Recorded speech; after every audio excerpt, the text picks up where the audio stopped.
So once we get below that magic number of 32 for a couple of hours, it can turn icy. We're not seeing that this morning, but I do think there will be a better chance tomorrow morning at this time. This is what it feels. Oh my gosh. I think I'm allergic to the lemon bar. That was violent almost. Huge pair of sneezes. I thought something was Oh wrong. my God, that sounded like a full All body of a sudden, I felt Okay, bless come you. on. Bless you. What are you going to do? Did you just exercise a demon? Seriously, did you see your face? What? It's because I was sneezing into the mic. You just caused your own weather pattern.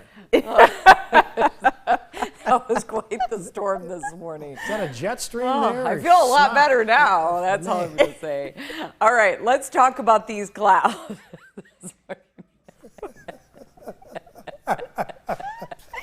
You know that is Andy's biggest fear is to sneeze on camera, but it happened to you instead. Never done it. Yeah, 23 Oh years my on the air, never gosh. happened.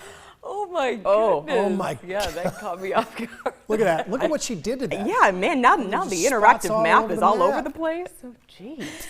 All right, we got to focus on the travel forecast here now because there's not a lot happening, but there's some stuff I want to fair warn you about.